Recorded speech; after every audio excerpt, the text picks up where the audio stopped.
Bon, bonjour à toutes et à tous, je suis ravie de vous accueillir pour ce nouveau point presse. Nous commencerons avec un point sur les actualités du ministère des Armées et des anciens combattants.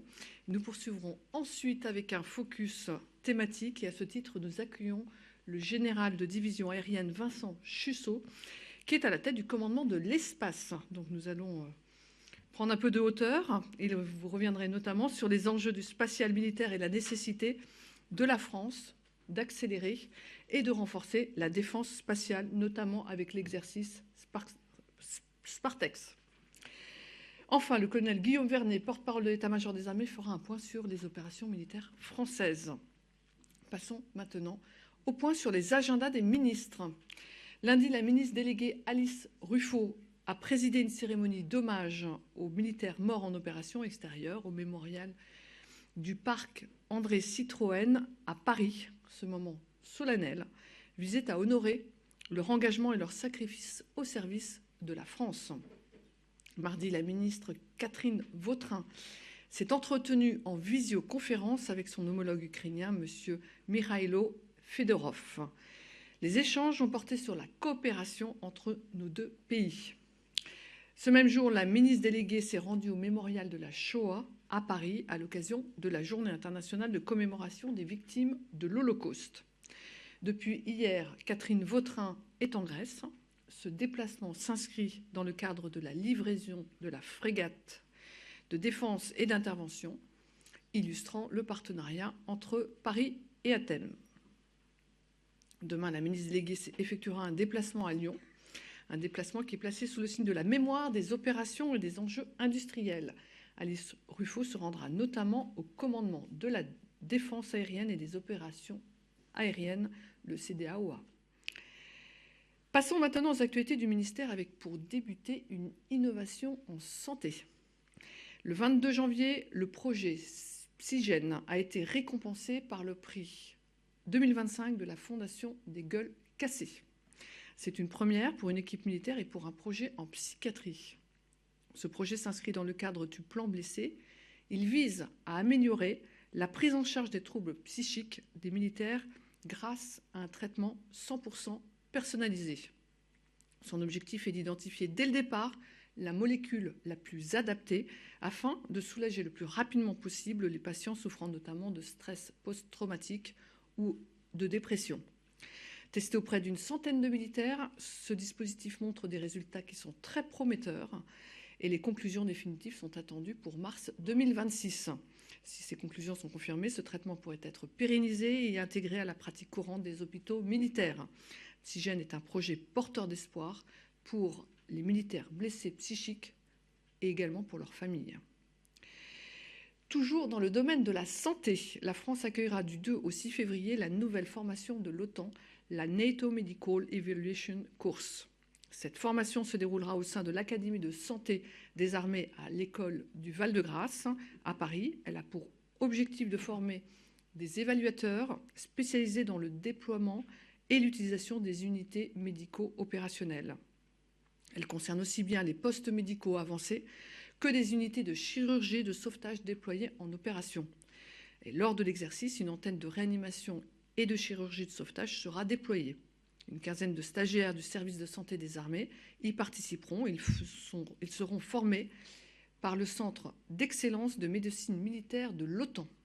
Cette formation contribue directement au renforcement des capacités médicales opérationnelles de l'OTAN en zone de conflit. Les armées poursuivent leur montée en puissance opérationnelle, notamment dans le cadre d'Orion 26. Nous vous en avons parlé la semaine prochaine. Et là, du 2 au 6 février, un exercice se tiendra sur le camp de Chénébière. Il mobilisera les soignants de la 49e antenne médicale de Lunéville et le 53e régiment de transmission. L'objectif de cet exercice est de renforcer les capacités de sauvetage au combat. Les soignants s'exerceront notamment à la prise en charge d'un blessé à bord d'un VAB sanitaire et ils s'entraîneront également à des interventions en zone de conflit. En zone froide, pardon. De nuit, sous tente et des prises en charge matinales par température négative viendront éprouver leur endurance et leur adaptation au froid. Cet exercice permet de consolider les savoir-faire des soignants militaires et de garantir leur efficacité en opération.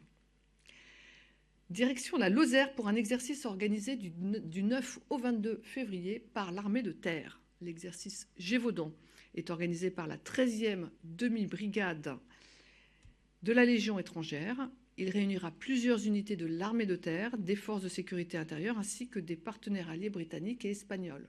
Au total, près de 700 soldats seront mobilisés. Cet exercice régimentaire motorisé entraîne les compagnies au combat en zone urbaine, de jour comme de nuit. Il permet également de renforcer les procédures de commandement, de communication interarmes et interalliés. Un accent particulier est mis sur la protection des forces, le ravitaillement et la chaîne logistique. L'objectif est de tester la capacité des unités à opérer dans un contexte de conflit de haute intensité en coordination étroite avec les forces de sécurité intérieure.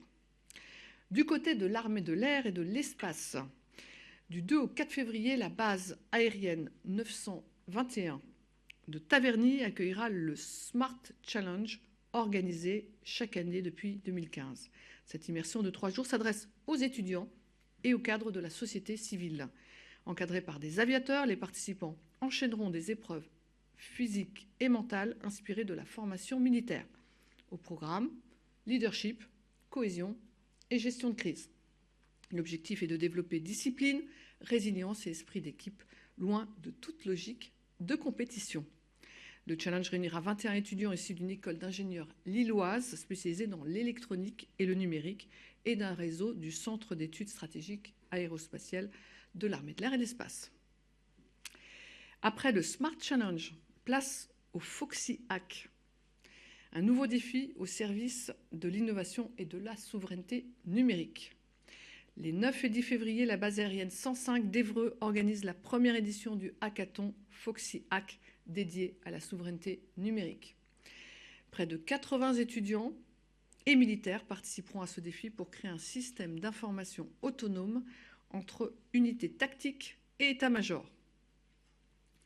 Après plus d'1 mois de préparation à distance, ils se retrouveront sur la base pour 48 heures de développement intensif. Ce challenge organisé en partenariat avec NWX, Normandie Web Expert, favorise l'innovation, l'esprit d'équipe et la découverte de nouveaux talents au service de la souveraineté technologique de l'armée de l'air et de l'espace. Du développement des talents civils à l'entraînement des unités opérationnelles, l'armée de l'air et de l'espace poursuit son rythme avec l'exercice Tarmac. Du 9 au 20 février, les sapeurs du 25e régiment du génie de l'air seront engagés sur le camp de Vouziers-Séchaud pour l'exercice Tarmac. L'objectif de cet exercice est de s'entraîner à la réhabilitation d'une piste aéronautique endommagée en contexte de crise dans des délais contraints et en conditions hivernales. L'édition 2026 de cet exercice associe des militaires belges dans le cadre de la coopération bilatérale du programme CAMO. Avec cet exercice, le 25e régiment du génie de l'air confirme sa capacité à entrer en premier, indispensable à la continuité des opérations aériennes et à l'appui aux opérations. Et enfin, un événement à retenir pour la semaine prochaine. Les 2 et 3 février se tiendra la 4e conférence navale. Cet événement est organisé par la Marine nationale en partenariat avec l'IFRI.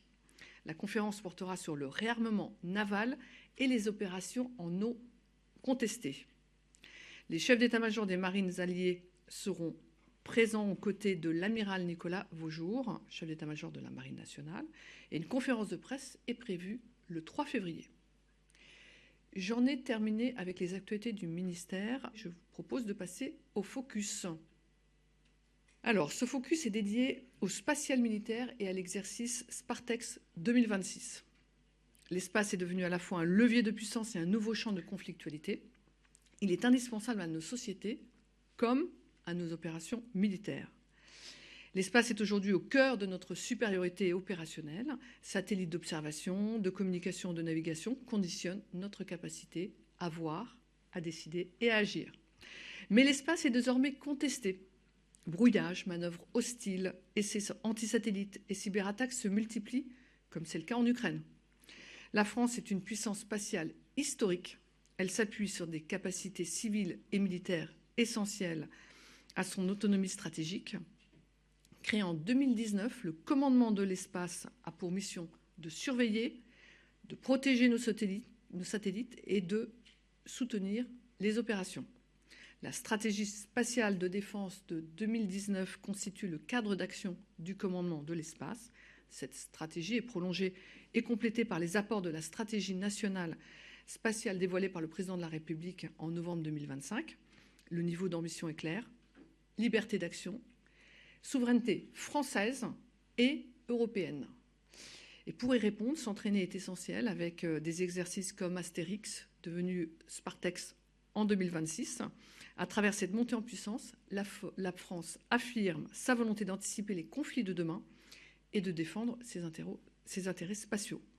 Mais je n'en dis pas plus et cède la parole au général Vincent Chusseau. Je vous en prie, général. Merci Madame la déléguée. Mesdames et messieurs, bonjour. Donc, le spatial est stratégique et l'une des clés de notre efficacité militaire. Sans capacité spatiale résiliente, nos opérations terrestres, navales et aériennes seront compromises. De ce fait, l'espace est désormais devenu un milieu de conflictualité à part entière, au même titre que la terre, la mer, l'air et le cyber. Les comportements désinhibés de nos compétiteurs le démontrent. Les actions malveillantes ou menaçantes n'ont cessé de se développer depuis 2017 et se sont renforcées depuis 2022. Qu'il s'agisse d'opérations de rapprochement réalisées par des satellites patrouilleurs sur des satellites d'intérêt occidentaux ou de mise en œuvre de capacités antisatellites depuis le sol. Je veux citer par cela les tirs de missiles antisatellites, mais également le brouillage, GPS, les attaques cyber comme en Ukraine. Dans ce contexte, la France assume une ambition spatiale globale, civile, duale et de défense, pour protéger et défendre ses intérêts spatiaux en s'appuyant sur sa capacité à agir dans, vers et depuis l'espace, afin de contribuer à l'efficacité opérationnelle des armées et ainsi peser dans le rapport de force stratégique. La guerre de demain peut être perdue dans l'espace. C'est pour cette raison que la France accélère et renforce sa défense spatiale. Je vais vous faire un point sur les dernières actualités de ces derniers mois, avec en illustration de notre accélération, un focus sur notre exercice spatial militaire annuel qui va se tenir le mois prochain. Je vais vous parler dans un premier temps de notre première capacité opérationnelle déclarée le 12 novembre 2025. Les installations du commandement de l'espace, commandement de l'armée de l'air et de l'espace, ont été inaugurées le 12 novembre 2025. Cet événement constitue un jalon essentiel de la déclaration de sa capacité opérationnelle initiale et une étape décisive de sa montée en puissance 6 ans après sa création.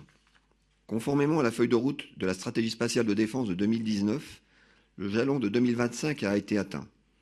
Dans un premier temps, dans le domaine des ressources humaines, avec une trajectoire conforme aux objectifs, environ 500 postes à l'horizon 2030, sur un panel très varié de spécialistes dans les manœuvres spatiales, le renseignement, la planification opérationnelle, le numérique, la stratégie, les relations internationales, la communication.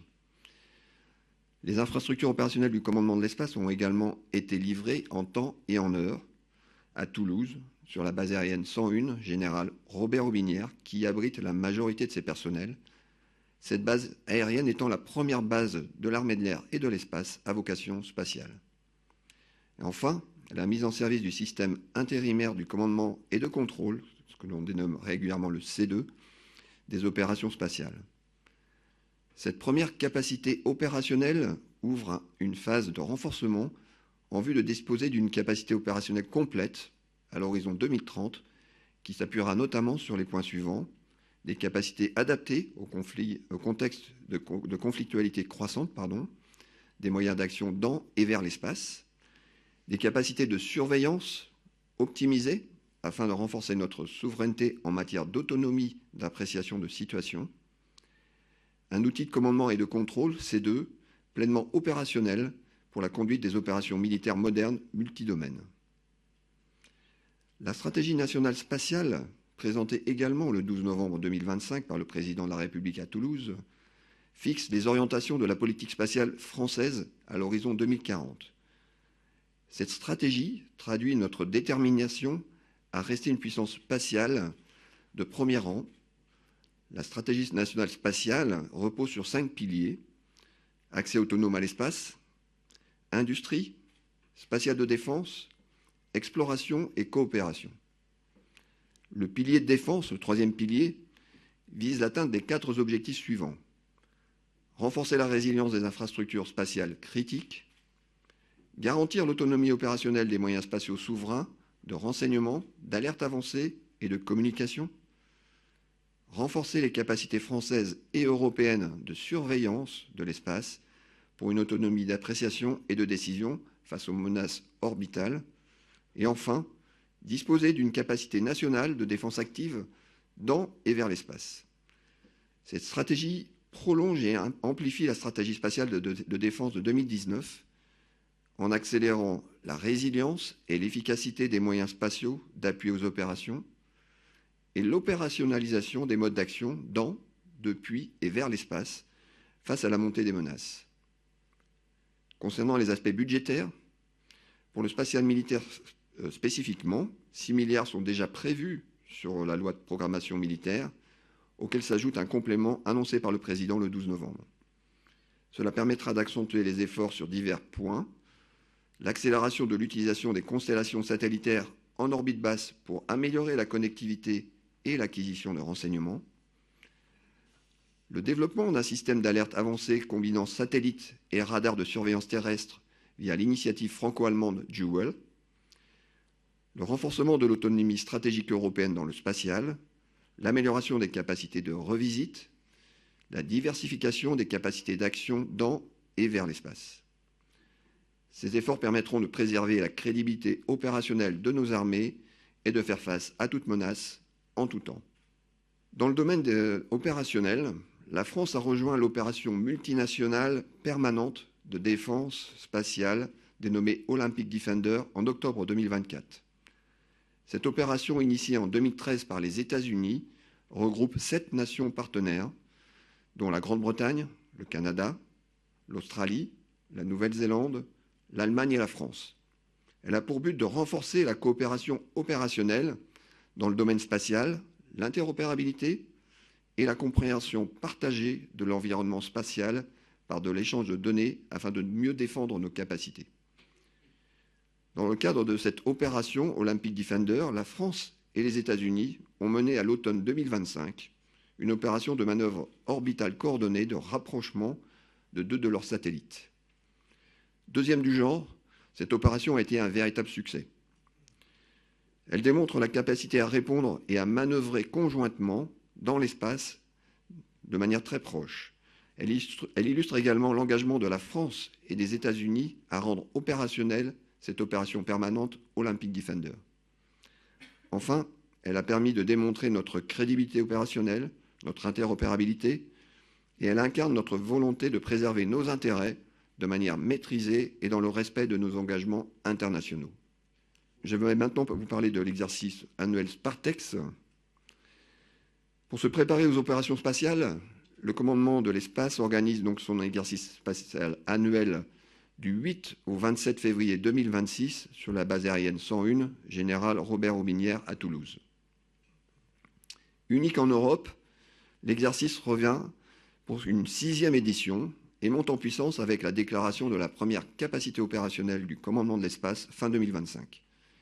Il s'articule cette année avec l'exercice interarmé Orion pour en incarner la composante spatiale dans le cadre d'un conflit de haute intensité. Pour marquer ce jalon majeur, l'exercice change de nom. Astérix devient Spartex, Spartex étant un acronyme qui signifie Space Readiness and Training Exercise. Cet exercice de préparation opérationnelle vise à entraîner et certifier les unités du commandement de l'espace aux opérations spatiales militaires dans un environnement réaliste, complexe et interconnecté avec les autres milieux. Particulièrement orienté vers l'intégration multidomaine, il permet de tester l'interopérabilité entre le C2 des opérations spatiales et les autres structures de commandement, ainsi que de valider les méthodes de collaboration des effets sur le terrain.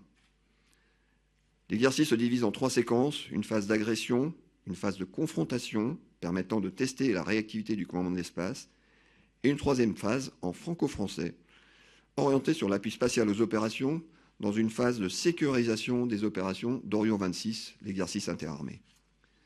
Les joueurs seront confrontés à l'ensemble du spectre des actions militaires dans l'espace. L'enjeu est de préserver la capacité d'appui spatial aux autres milieux nécessaires au succès des opérations, ce qui requiert des actions dans l'espace, vers l'espace ou dans les autres milieux. Alors les partenaires institutionnels, vous les avez sur l'écran. Le CNES, le Centre national des études spatiales, le Centre d'excellence de l'OTAN, colocalisé avec le commandement de l'espace à Toulouse, et également l'ONERA. Et vous avez également un certain nombre d'industriels qui sont représentés également sur l'écran. Je ne vais pas vous citer. Ils sont assez nombreux. Ils restent pleinement engagés dans l'exercice dans le cadre d'une relation de confiance élargie autant que d'intérêts communs. Spartex également intègre des partenaires internationaux pour renforcer la coopération opérationnelle et l'interopérabilité dans le domaine spatial. Donc nous comptons 19 joueurs étrangers issus de 12 nations partenaires, l'Allemagne, l'Australie, le Canada, la Corée du Sud, l'Espagne, les États-Unis, l'Italie, le Japon, la Norvège, le Royaume-Uni, la Pologne et la Suisse. Ils seront totalement intégrés à l'exercice et nous aurons également 20 pays observateurs.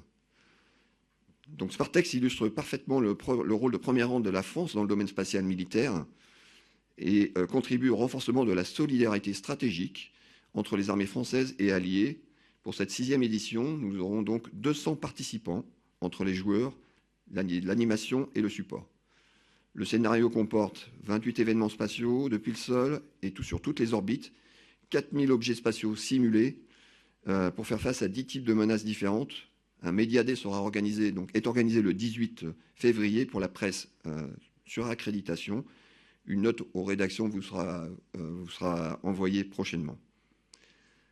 Pour conclure, la France est un acteur spatial de premier rang, avec des capacités reconnues tant dans le domaine des lanceurs que dans celui des satellites civils et militaires. Au regard de l'accroissement de la conflictualité dans l'espace, les armées ont engagé une dynamique capacitaire visant à améliorer la résilience et la réactivité des capacités spatiales militaires, mais également à agir dans et vers l'espace pour préserver notre liberté d'action. L'atteinte de ces objectifs essentiels pour la supériorité opérationnelle passera par la poursuite de la diversification entre les capacités patrimoniales, partenariales et commerciales. Si les services commerciaux sont essentiels pour la réactivité de notre système spatial militaire, disposer de capacités étatiques est également indispensable pour notre souveraineté et notre autonomie d'appréciation et d'action. Le juste équilibre est à rechercher et c'est ce que nous faisons en permanence. Concernant l'action dans et vers l'espace, une nouvelle capacité de surveillance et d'inspection en orbite géostationnaire, OrbitGuard, permettra au commandement de l'espace dès 2027 de mieux identifier les menaces, suivies par des capacités de type patrouilleur-guetteur, tout à TIS en orbite basse, complété à l'horizon 2030 par le programme Égide en orbite géostationnaire. Pour relever tous ces défis, le spatial militaire français s'appuie sur un processus de développement capacitaire en agilité croissante, porté par l'innovation et la mise en synergie des acteurs industriels historiques avec les nouveaux entrants du New Space. Je vous remercie et je suis prêt à répondre à vos questions. Bonjour, Michel Cabirol, La Tribune. Juste avant de vous poser une question, je voudrais juste rendre hommage à Pierre Julien qui a souvent hanté cette salle de presse que vous connaissez tous, plus ou moins. Donc voilà, juste un hommage à Pierre Julien qui est parti récemment. Voilà. Pour la question, je voudrais avoir votre vision et votre point de vue sur votre politique de souveraineté. Il y a quelque chose que j'ai pas trop compris récemment avec le programme Désir. Il y a quand même Loft Orbital qui est une société américano-française, certes. Il y a Tekever. Et donc, comment vous gérez je dirais, ce paradoxe dans votre politique de souveraineté et d'autonomie stratégique d'appréciation? Merci beaucoup. Alors pour répondre à votre question, l'espace et donc les services qui sont offerts aux autres domaines sont à la fois dans l'observation, l'écoute, les communications, la navigation. Et dans ces différents domaines, comme je l'ai indiqué tout à l'heure, nous recherchons un équilibre permanent entre des capacités purement patrimoniales, partenariales ou commerciales.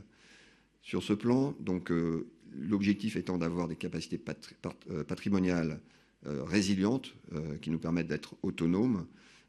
Et donc, dans ce domaine-là, nous recherchons, au travers de différents travaux, d'études amont, comme le programme Désir, pour, on va dire, explorer des nouvelles voies pour développer des capacités futures qui nous intéressent. Au-delà de ces travaux d'exploration, sur le plan commercial, il existe un certain nombre de sociétés civiles d'industries qui proposent des capacités disponibles aujourd'hui ou qui sont en devenir. L'écosystème français est extrêmement riche, notamment à Toulouse. Nous avons notre propre New Space. Donc les sociétés que vous évoquez sont des sociétés qui sont identifiées. Elles ne sont pas seules. Il y a beaucoup de sociétés qui travaillent dans ces domaines-là, dans tous les domaines que j'ai cités auparavant. Et donc notre objectif, c'est bien d'aller au contact avec ces entreprises au titre de l'innovation. Nous avons pour cela un laboratoire à Toulouse qui est dédié à cela, et d'examiner avec la DGA notamment toutes les opportunités qui peuvent s'ouvrir à nous. Et je pourrais citer OrbitGuard de la société Infinite Orbit, qui était une opportunité l'été dernier, qui nous a permis justement d'avancer beaucoup plus vite vers ces capacités. Bonjour, c'est Nicolas Barotte au Figaro. J'aurais deux questions. La première, est-ce que vous pourriez un peu développer sur GOL à quel horizon est-ce qu'on aura une capacité d'alerte avancée avec les Allemands, quelques détails. Et l'autre chose, dans ses discours, le président a beaucoup insisté sur les capacités d'action des compétiteurs du sol vers l'espace, brouillage, divers. Est-ce que vous pourriez un peu développer aussi sur les menaces qui se posent concrètement contre nos constellations et quels sont les moyens que vous développez pour avoir des moyens similaires? Merci. Oui, donc sur le programme Jewel, c'est un programme de coopération avec l'Allemagne qui a été initié il y a quelques temps. Je suis un petit peu en mal de vous répondre sur l'objectif concret de réalisation. Pour le moment, l'objectif est plutôt fixé à l'horizon 2030. Mais évidemment, ce projet qui ne fait que commencer doit se construire au fur et à mesure. Donc il est composé à la fois d'une capacité spatiale, d'une capacité au sol avec des radars de très longue portée, mais également une capacité C2 de commandement et de fusion de l'information. Donc ces trois volets font de ce projet un projet assez complexe qui va demander effectivement d'aller rechercher un certain nombre de compétences et d'expertise qui aujourd'hui sont détenues par certains industriels. Et donc il y a tout un montage industriel à réaliser. C'est pour cela que je ne peux pas répondre précisément à l'horizon de réalisation de ce programme. Concernant votre deuxième question qui porte sur les actions du sol vers l'espace. Donc nos compétiteurs, la Russie notamment, le démontrent tous les jours au-dessus de l'Ukraine, depuis donc, le 24 février 2022. Le GPS est brouillé régulièrement. D'autres capacités spatiales sont brouillées par ce compétiteur. Donc il y a une véritable capacité disponible de ce côté-là. Nos satellites, nos capacités ont besoin d'être défendus. Donc il y a différents moyens pour les défendre. Je ne vais pas rentrer dans le détail puisque évidemment je rentre dans un domaine confidentiel. Néanmoins, il y a des choses qui sont prévues, il y a des choses qui sont mises en œuvre. Le commandement de l'espace a cette responsabilité de protéger les intérêts nationaux dans l'espace. Et donc c'est bien en regardant, en prenant le retour d'expérience de ce qui se passe aujourd'hui au-dessus du territoire ukrainien que nous arrivons à progresser également pour mieux protéger nos moyens dans les années à venir. Bonjour, Mathieu Rabéchaud, AFP. Dans la lignée de la question de Nicolas, dans Spartex, vous évoquez 10 types de menaces différentes. Est-ce que vous pourriez les développer un petit peu, les menaces auxquelles vous allez être confrontés dans l'exercice? Alors, la première chose, s'il y a 10 types de menaces, c'est pour juste signifier qu'on va balayer assez large le type de menace. Il y aura donc un Media Day, comme je l'ai indiqué tout à l'heure. C'est au cours de ce Media Day que nous pourrons échanger un peu plus précisément sur ce qui sera réalisé pendant l'exercice. Je ne vais pas vous dévoiler aujourd'hui les scénarios, sachant que je ne les connais pas tous. Les scénarios sont très intéressants. Et je pense que cette année, nous progressons. Chaque année, nous progressons dans le réalisme et la qualité de la mise en scène, je dirais, de notre exercice, et d'autant plus qu'il est adossé à l'exercice interarmée Orion. Et donc c'est bien aussi l'interaction entre l'espace et les autres milieux qui va nous permettre, dans les deux sens d'ailleurs, qui va nous permettre d'augmenter notre capacité à réagir et à mieux s'adapter face à ces menaces. Merci. Laura Kelly, Politico. Est-ce que vous pourriez nous en dire un peu plus sur la participation américaine? Il me semble que l'année dernière, ils jouaient les rouges. Est-ce que c'est toujours le cas? Et deuxièmement, sur les 20 pays, alors peut-être pas tous les citer, mais est-ce que vous pourriez donner quelques... Alors, la fin de la question, vous parlez des pays participants, c'est ça? Observateurs. Il y en a 20, mais quelques-uns. Peut-être pas tous les citer, puisqu'il y en a 20, mais peut-être quelques exemples. Merci. Ok. Très bien. Les États-Unis font partie effectivement de Spartex et ils feront encore partie de la Red Team, l'équipe rouge. C'était une très bonne expérience l'année dernière que d'avoir les Américains dans cette Red Team parce qu'ils ont des capacités qui vont sur tout le spectre et donc grâce à leur expérience, leur connaissance, eh bien, ils savent stimuler comme il se doit tout le scénario, tous les participants lors de l'exercice et donc on en profite encore cette année pour les intégrer. Ils ne sont pas seuls dans cette Red Team, mais on les intègre. Pour les pays observateurs, j'avoue que je n'ai pas la liste sous les yeux.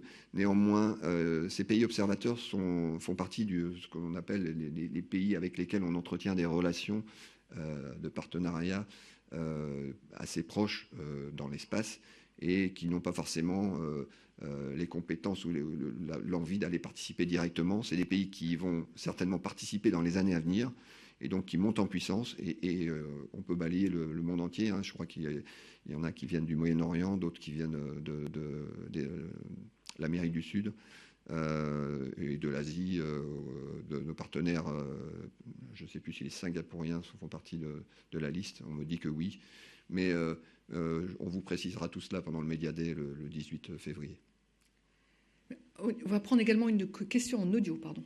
Oui, mon général. Une question en audio de la part de monsieur Yannick Smaldor pour Mer et Marine. Le commandement de l'espace a-t-il été invité à participer à des exercices similaires à Spartex, mais organisés par nos partenaires non européens, que ce soit en Amérique du Nord ou en Asie-Pacifique? Si oui, sont-ils de la même ambition que l'exercice Spartex? Alors, le commandant de l'espace participe à d'autres exercices.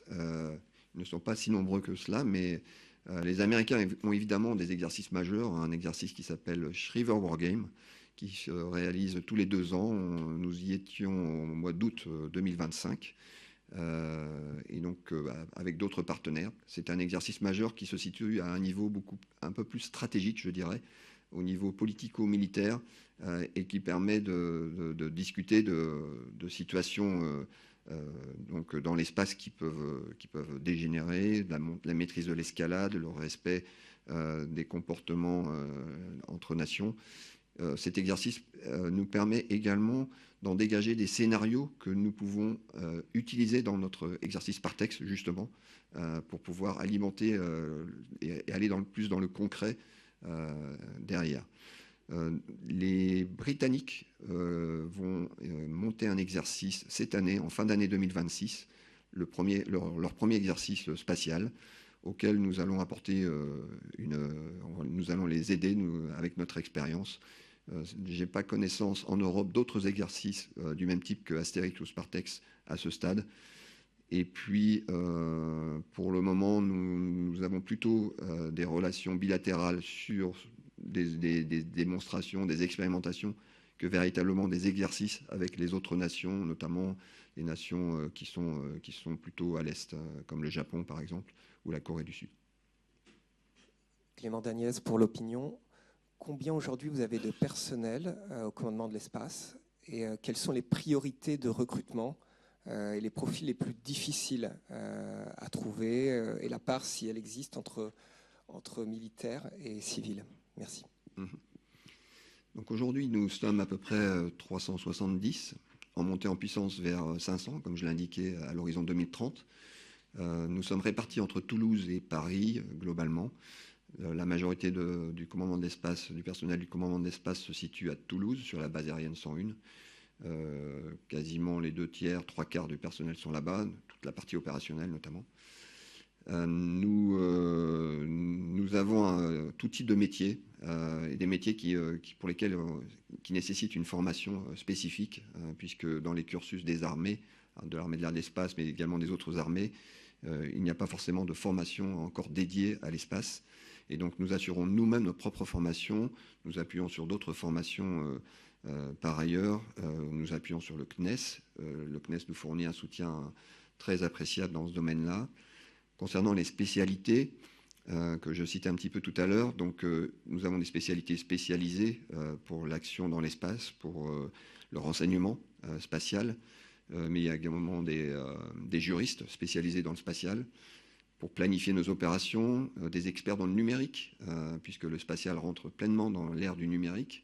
Le New Space deviendra le Next Space avec la numérisation de l'espace. Nous avons également des métiers dans le soutien de l'homme, des métiers traditionnels pour les ressources humaines et finances, ou des experts en stratégie également, puisque nous devons nous tourner vers la suite et nous préparer dans ce milieu très stratégique, eh bien, à appréhender les enjeux du futur qui nous attendent dans la partie défense, mais aussi dans la partie duale que j'évoquais tout à l'heure. C'est quelque chose de très important. Oui, Michel Cabirol à nouveau. Sur la thématique action dans l'espace, est-ce que vous savez désormais quand vous allez disposer des satellites patrouilleurs de type Yoda? Est-ce que vous avez une date de lancement et surtout de mise en opération en service opérationnel de Yoda et la suite avec Égide? J'ai cité donc Toutatis dans les orbites basses 2027 et également le programme Orbit Guard en 2027 pour les orbites basses. Pour les orbites géostationnaires, le programme de démonstration s'appelle Yoda, effectivement, et ensuite la capacité opérationnelle Égide plutôt à l'horizon 2030. Le Yoda va être lancé également dans les années à venir. Je n'ai pas de date précise à vous communiquer, mais c'est toujours programmé. Le programme avance bien et dans les horizons que j'ai cités, nous devrions pouvoir lancer ce démonstrateur qui nous servira à monter en compétences, à tester nos concepts d'emploi, nos procédures et à former notre personnel, tout simplement. Il y a eu du retard à la fois dans le développement côté industriel et puis après il y a la question du lancement. Tout ça se cale et est calé aujourd'hui sur des horizons que j'ai cités. J'ai cité 2027, entre 2027 et 2030 globalement. Je sais que vous avez un programme très chargé, que vous devez nous quitter. Donc merci pour toutes ces explications et donc rendez-vous le 18 pour le VIP Day de Spartex. Et nous allons passer donc maintenant au point sur les opérations militaires avec le colonel Vernet. Merci général. Merci Madame la Directrice. Bonjour à tous et à toutes. Et nous débutons cette synthèse des opérations sur les territoires européens où les armées françaises engagent des moyens terrestres, aériens et maritimes pour contribuer à la surveillance et à la sécurité du flanc oriental de l'Alliance. Alors, en Estonie, le sous-groupement tactique interarmes ainsi que l'élément de soutien national français ont participé à l'exercice GUST. Cet entraînement d'alerte et de coordination qui est centré sur la protection du camp vise à renforcer le dispositif de sécurité interne et la réactivité des militaires déployés. En parallèle, l'exercice Winter Camp a débuté cette semaine, axé sur la résilience et la capacité à combattre en conditions hivernales rigoureuses. Cette manœuvre franco-britannique se déroule sous un commandement estonien. En Roumanie maintenant, l'exercice Eagle Spearhead, conduit du 19 au 25 janvier, a constitué une étape majeure pour le bataillon multinational de l'OTAN. Il a simulé le passage d'une posture dissuasive à une posture défensive sous l'autorité de la division multinationale sud-est de l'OTAN, conformément aux plans régionaux de l'Alliance. Et près de 900 militaires, 200 véhicules de combat français, belges, espagnols et luxembourgeois, renforcés par une section roumaine, ont été engagés de jour comme de nuit dans des conditions climatiques exigeantes. L'exercice articulé autour d'un scénario de combat de haute intensité opposant deux groupements tactiques interarmes a intégré les innovations tactiques et techniques développées par le bataillon multinational, renforçant ainsi sa réactivité et sa crédibilité sur le flanc Est. En Suède maintenant, le détachement de l'armée de l'air et de l'espace a conclu son déploiement par un exercice aérien conjoint avec les forces suédoises. Axé sur la manœuvre coordonnée et la mise en réseau de capacités de détection et d'interception, cet entraînement mené dans le cadre du concept Agile Combat Employment, ACE, a permis de simuler des scénarios réalistes de déploiement rapide et de dispersion tactique.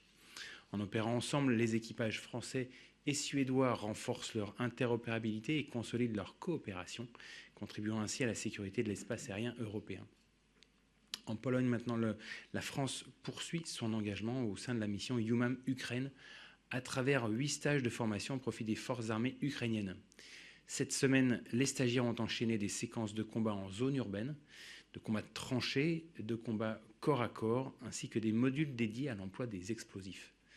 Ces formations, incluant l'usage des drones, ont été complétées par un volet pédagogique destiné à permettre aux stagiaires de transmettre à leur tour les savoir-faire acquis. Elles couvrent notamment la reconnaissance et l'investigation, le commandement de groupes de combat d'infanterie et de génie, le combat urbain, les techniques de tir spécialisées, le combat rapproché et la maintenance des véhicules blindés. En Espagne, sur la base aérienne d'Albacete, le stage Flying Course du Tactical Leadership Program, le TLP, se poursuit. Organisé dans un cadre multinational, ce programme vise à qualifier pilotes et opérateurs à prendre le lead d'une manœuvre aérienne d'envergure, renforçant l'interopérabilité des forces aériennes de l'OTAN. Après une phase théorique, la phase pratique a commencé la semaine dernière, impliquant 9 Rafales, un A400M, un E3F, un hélicoptère Caracal, tous de l'armée de l'air et de l'espace. Le stage rassemble également des forces aériennes du Portugal, de la Tchéquie, de l'Espagne, de l'Italie, de la Belgique et de la Grèce, illustrant la dimension multinationale et coopérative de cette préparation. On passe maintenant à la Méditerranée, où le 22 janvier, la Marine nationale a arraisonné le pétrolier cargo Grinch, soupçonné d'arborer un faux pavillon. Après confirmation des irrégularités, le navire a été dérouté et escorté vers le golfe de Fos, où il est arrivé le 24 janvier pour des vérifications supplémentaires sous la supervision du procureur de Marseille. Cette action menée en coopération avec nos alliés, dont le Royaume-Uni, illustre l'engagement constant et la détermination de la France et de ses partenaires à agir pour le respect du droit international. Du côté de Toulon, le groupe aéronaval constitué du porte-avions Charles de Gaulle et de ses bâtiments de soutien et d'escorte a appareillé le 27 janvier pour participer à l'exercice interarmé et interallié Orion 26. Cet exercice majeur conduit en Atlantique vise à éprouver la capacité des forces françaises à conduire des opérations de haute intensité dans un environnement complexe et multinational. Placée sous le commandement du contre-amiral Thibaut Odos de Possès, cette force intégrera plusieurs unités alliées. Capacité militaire unique de l'Union européenne, le groupe aéronaval constitue un outil majeur de la puissance militaire française, pouvant être déployé de manière autonome et réactive sur l'ensemble des théâtres d'opération. Il permet une projection au loin et dans la durée, avec une capacité d'action dans tous les milieux et les champs de conflictualité. Ces missions vont de la maîtrise des espaces aéromaritimes aux frappes dans la profondeur. Le groupe aéronaval permet d'affirmer le rôle de la France dans la défense du droit international et de l'équilibre stratégique. Passons au Proche et au Moyen-Orient, où en dépit de tensions persistantes, les armées françaises maintiennent un dispositif réactif, cohérent et proportionné. En Méditerranée orientale, tout d'abord, une frégate française a récemment appareillé de son port d'attache de Toulon. Ce déploiement vise à renforcer la capacité d'appréciation autonome de situation de la France et à conduire des activités de coopération avec les partenaires régionaux, contribuant ainsi à la sécurité et la stabilité de la zone. Au Liban, la France poursuit son engagement en faveur de la stabilité et du renforcement des capacités des forces armées libanaises à travers des actions de partenariat militaire opérationnel. À Tripoli, des formations portant sur le pilotage et le combat embarqué en zone urbaine ainsi que sur le secourisme au combat ont été conduites. À Salier, des formations d'infanterie à dominante génie et des modules sanitaires se poursuivent parallèlement à l'instruction au pilotage des équipages. Et enfin, à Farshima, une formation à la maintenance des véhicules blindés se poursuit au profit de stagiaires libanais. Dans le ciel irakien, à présent, entre le 15 et le 22 janvier, les avions de chasse Rafale, engagés dans le cadre de l'opération Chamal, ont réalisé 16 sorties opérationnelles, totalisant plus de 48 heures de vol. Les équipages ont conduit des missions de surveillance, de défense aérienne et de reconnaissance, ainsi que des entraînements à l'appui aérien. Depuis le début du mois, l'activité aérienne française représente plus de 209 heures de vol, incluant une trentaine de ravitaillements en vol, illustrant la permanence et la robustesse du dispositif français. Dans le golfe arabo-persique, une frégate multimission, donc une FREMM, poursuit sa mission de surveillance et d'appréciation autonome de situation, appuyée par un avion de patrouille maritime Atlantique 2. Des exercices conjoints de lutte anti-aérienne et de lutte anti-surface ont été conduits avec des rafales des forces françaises aux Émirats arabes unis, illustrant un haut niveau de préparation opérationnelle interarmée. La présence de ces moyens aéromaritimes témoigne de l'engagement constant de la France au profit de la sécurité régionale et de la défense de ses partenaires. Dans la Corne de l'Afrique, les forces françaises stationnées à Djibouti, les FFDJ, ont conduit ce dimanche des démonstrations de leur capacité d'intervention aux côtés des forces armées djiboutiennes à l'occasion de la venue des auditeurs de l'Institut des hautes études de défense nationale, l'IHEDN.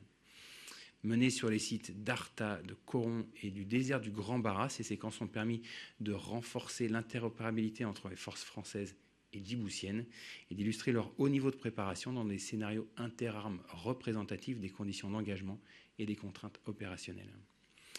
Plus à l'ouest et toujours en Afrique, les forces armées françaises s'engagent au profit de la stabilité régionale en lien avec leurs partenaires. Au Gabon, le sous-groupement tactique Tandem 2601 poursuit l'encadrement de la formation au combat en forêt des forces armées gabonaises.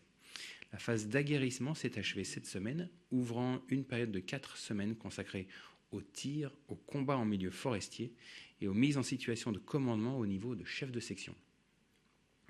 Parallèlement, 2 détachements d'instruction opérationnelle ont débuté au profit des forces armées gabonaises et de la garde républicaine, portant respectivement sur le combat en zone urbaine et sur les modules de génie militaire. Enfin, un détachement de la brigade de sapeurs-pompiers de Paris conduit une formation spécialisée au profit des sapeurs-pompiers gabonais, illustrant la diversité du partenariat franco-gabonais.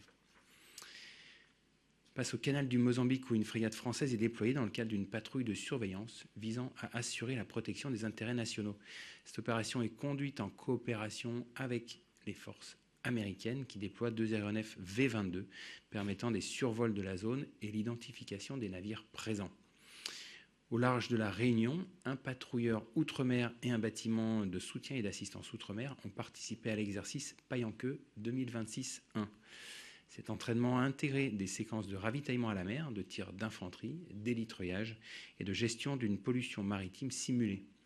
Appuyées par un hélicoptère Dauphin, les unités ont éprouvé leur capacité à coordonner rapidement des moyens de dépollution dans un contexte d'urgence réaliste. Passons à la zone anti-Guyane où les armées françaises poursuivent leur préparation opérationnelle et leur engagement constant dans la lutte contre les trafics illicites. En Guyane, les patrouilles en forêt se poursuivent au sein de l'opération Harpie, en appui des forces de sécurité intérieure, afin de prévenir la réimplantation de sites d'orpaillage illégal et de neutraliser les capacités logistiques des orpailleurs. En mer, un patrouilleur anti-Guyane est déployé depuis le 23 janvier dans le cadre de la posture permanente de surveillance maritime, afin d'assurer le contrôle des activités de pêche et de lutter contre les activités illicites en mer. Cette mission a permis le contrôle et le déroutement d'une embarcation transportant une importante cargaison de ressources halieutiques et de matériel de pêche illégal, illustrant l'efficacité du dispositif de contrôle des espaces maritimes. Et ceci conclut mon intervention. Prêt à répondre à vos questions. Merci Nicolas Borde du Figaro. Une question sur Proche-Orient, Iran. Quels sont les moyens mis en alerte ou les moyens qui sont mobilisés pour réagir en cas d'intervention militaire américaine? Quelle est votre appréciation de la situation sur place? Merci. Alors, il y a une tension qui est indéniable sur la zone, qui est liée à la forte répression du régime iranien sur ses propres populations. Cette tension est accentuée par l'approche de bâtiments d'une forte armada américaine. De notre côté, donc, j'ai un petit peu évoqué les éléments qu'on a. Donc, effectivement, notre présence est permanente en Médor, avec aussi des bâtiments qui sont dans le golfe arabo-persique. On s'appuie essentiellement aussi sur nos propres moyens. nous, sur place, on est là dans le cadre d'accords de défense avec nos partenaires.